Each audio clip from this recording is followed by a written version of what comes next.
You never think your marriage will reach a point where you're sitting across from your wife discussing her sleeping with another man, let alone agreeing to it. But life has a way of pushing you into strange corners. Carmela and I had always been a team. From the moment we met in college, we were inseparable. We built a solid life together, bought a house, raised our son, Jason, and celebrated countless anniversaries. The kind of life people admired. But admiration doesn't always mean perfection. And over the years, like any couple, we faced our share of challenges. Nothing, however, compared to the dilemma that arrived when Jason was in his senior year of high school. Jason had always been a good kid, polite, caring, but when it came to academics, he struggled. He wasn't lazy, he just wasn't the book-smart type. As his senior year came to a close, we realized his grades weren't good enough to get him into the college we'd been eyeing for him. He'd been rejected from all the schools he applied to except for one, a state school with a tough admissions process. It was his last shot. The stress started building. Jason was desperate to go, and Carmela and I had invested so much in his future, doing everything we could to help him succeed. But we both knew it might not be enough. That's when Carmela, with her seemingly innocent suggestion, sent our lives spiraling. It was over dinner, one of those silent evenings where the weight of unsaid things hung between us. You know, Carmela started, breaking the silence, Jason's principal, Mr. Hughes, has a lot of influence with admissions at the state school. I looked up from my plate, not sure where she was going with this. Yeah, he does, I said cautiously. I've been thinking, she hesitated, her voice softer now. Maybe there's something we can do to help Jason's chances. I didn't respond immediately.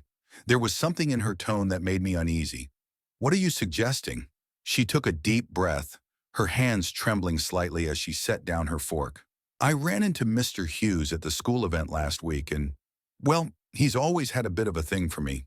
The room felt like it shrank around me. I wasn't stupid. I knew what she was implying.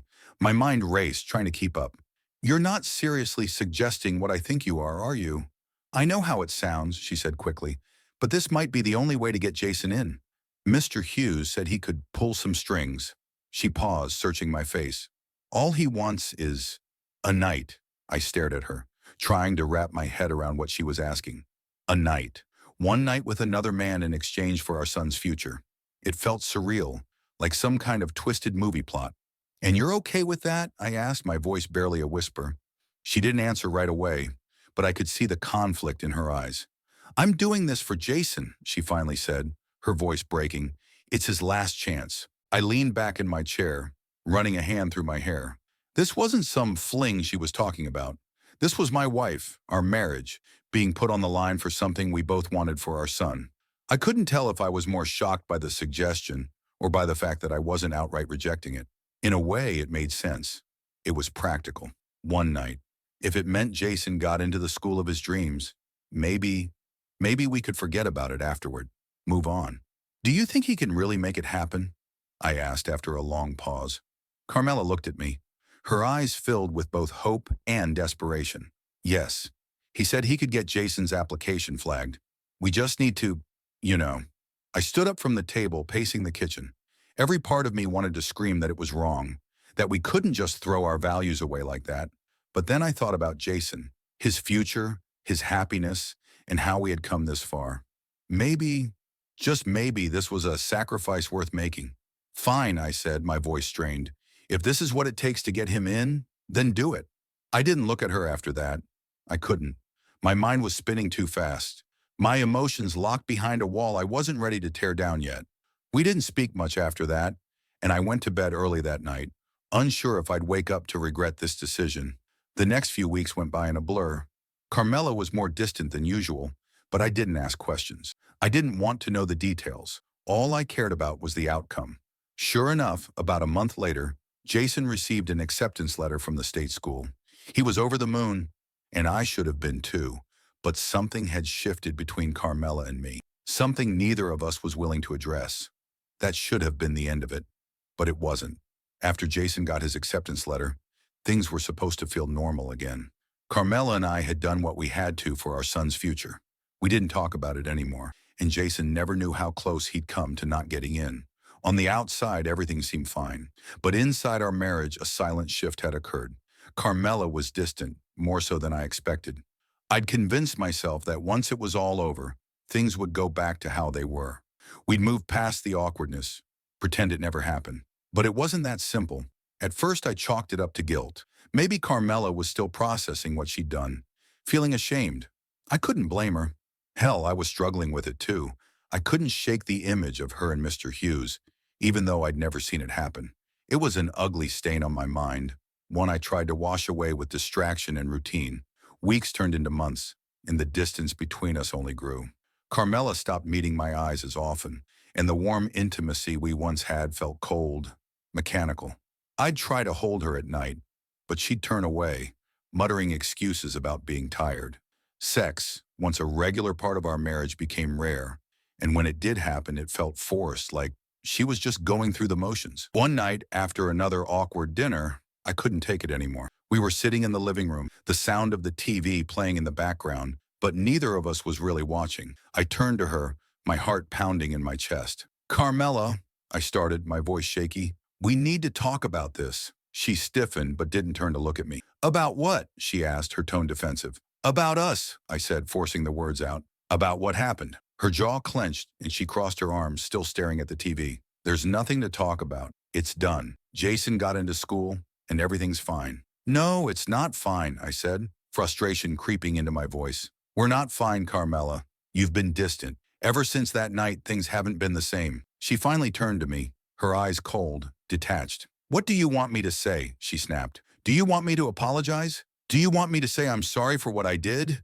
For doing what we agreed on?" Her words hit me like a slap to the face. I hadn't expected her to react like this. "I'm not blaming you," I said quickly, trying to calm the situation. I feel like we've lost something. We don't talk like we used to, and we barely even touch each other anymore." She sighed, looking down at her hands. "What did you expect?" she muttered. "You think things can just go back to normal after something like that?" "I thought we'd move past it," I admitted, my voice small. "I thought it was just a one-time thing for Jason's sake. I thought we'd be okay." Carmela didn't respond right away. She looked conflicted, as if she wanted to say something, but was holding herself back. Finally, she spoke, her voice softer this time. "I don't know if I can be okay after what we did," she said. "It's not just about what happened with Mr. Hughes. It's about everything. I feel like we've crossed a line we can't come back from." I stared at her, the weight of her words sinking in. Maybe she was right. Maybe this was something we couldn't fix. But I wasn't ready to give up yet. "We can try," I said, my voice pleading. "We can go to therapy, talk to someone. We don't have to let this destroy us, Carmela." She shook her head, her eyes filled with a mix of sadness and something else I couldn't quite place. "I don't know, Mark," she whispered. "I don't know if I can." That night I lay awake in bed, staring at the ceiling, my mind racing. Carmela was asleep next to me, her back turned as usual. I felt like I was losing her, like I was grasping at something that was slipping further away with each passing day. We had made a choice for our son's future, but it was becoming clear that the cost of that choice was far higher than either of us had anticipated. And then something strange started happening. Carmela's late nights became more frequent. She'd claim she had meetings at work or that she was catching up with old friends, but there was something off. I couldn't put my finger on it, but the same gut feeling that had been gnawing at me since we made that deal with Mr. Hughes was back, stronger than ever. One evening, when she was supposed to be at one of these so-called meetings, I decided to check her phone. It wasn't something I was proud of, but I needed answers. My hands shook as I scrolled through her messages, and my heart dropped when I saw the texts. There, buried between harmless chats with coworkers and group texts with her friends, were messages from Mr. Hughes. They weren't just professional or friendly. They were intimate. My blood ran cold as I read the words. Things they'd planned, times they'd met up. The affair hadn't ended after that night. It had continued. My heart pounded in my ears and I felt like the walls were closing in on me. Everything we'd agreed to, everything I thought we'd done for Jason's future, had been a lie. Carmela wasn't just doing it for our son. She was doing it because she wanted to. I didn't know how long I sat there, staring at the screen in disbelief. But when she walked through the door later that night, I was still sitting in the living room, her phone clenched in my hand. She froze when she saw me, her smile fading. "What's wrong?" she asked cautiously. I looked up at her, my heart heavy with betrayal.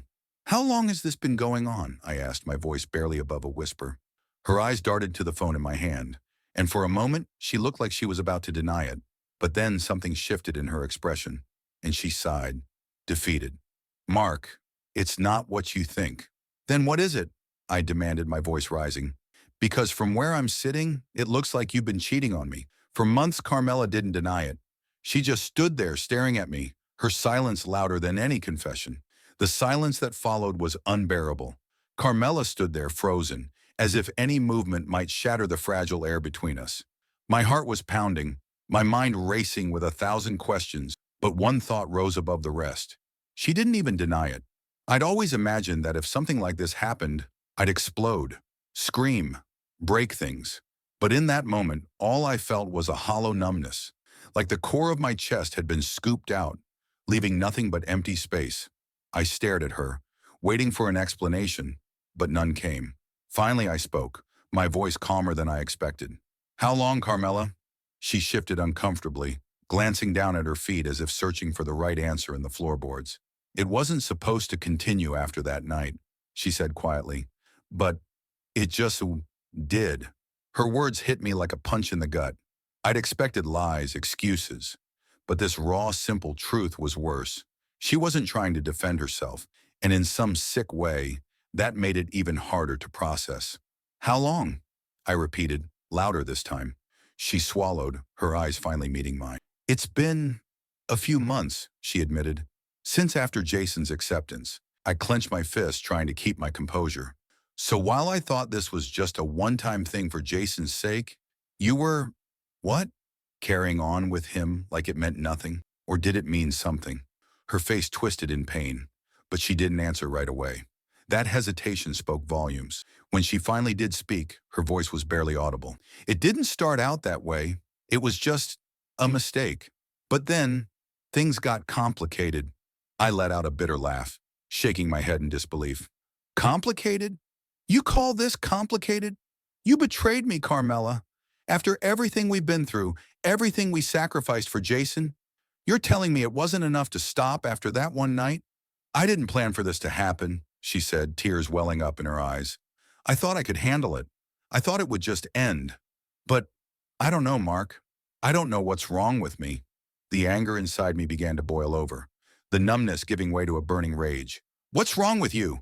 I snapped. You made a choice, and now you're telling me you don't know? That's not good enough, Carmela. Not anymore. She flinched at the sharpness of my words, but instead of defending herself, she broke down. Her tears came in heavy sobs, her body trembling as she collapsed into the chair across from me. I'm sorry, she whispered through the tears. I never wanted to hurt you.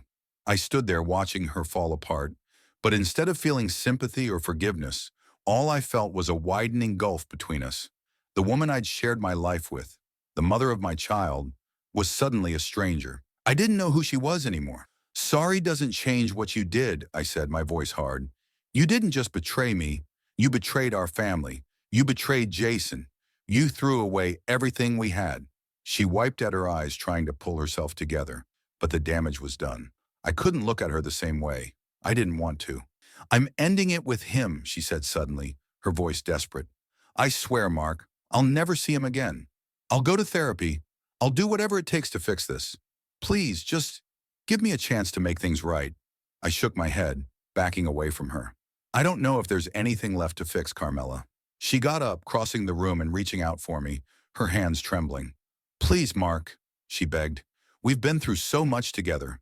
Don't throw it all away because of this. I jerked my arm away, the feel of her touch burning my skin. You're the one who threw it away, I said coldly. Not me. The words hung in the air, heavy with finality. I saw the realization dawn on her face, the realization that this might really be the end. Her sobs grew louder, but I couldn't comfort her. I couldn't even bring myself to feel pity. I had to get out of there. Without another word, I grabbed my jacket and walked out of the house, slamming the door behind me. The cold night air hit me like a slap, but it did little to clear the fog of emotion swirling inside me. I didn't know where I was going. I just needed to be anywhere but there. I walked aimlessly through the neighborhood, my mind replaying every conversation, every decision that had led us to this point. We'd done it for Jason. That was the justification. We'd both convinced ourselves that we were sacrificing for our son's future.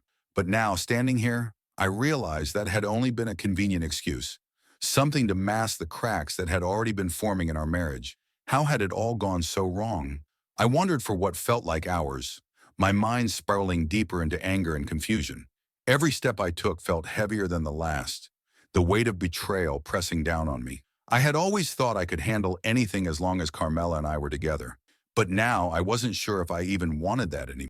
Eventually, I found myself sitting on a park bench, staring up at the dark sky. My phone buzzed in my pocket, but I ignored it. I wasn't ready to talk to her. Not yet. Maybe not ever. How was I supposed to face her again after this? How was I supposed to look at Jason, knowing what we'd done, knowing the truth of how we'd secured his future? And how could I ever trust Carmela again, knowing she'd continued the affair behind my back? It felt like everything was falling apart, and there was nothing I could do to stop it. When I finally returned home, the house was dark. Carmela had gone to bed, or maybe she was pretending to sleep to avoid facing me. Either way, I didn't care. I went straight to the guest room and collapsed onto the bed, too drained to do anything but stare at the ceiling.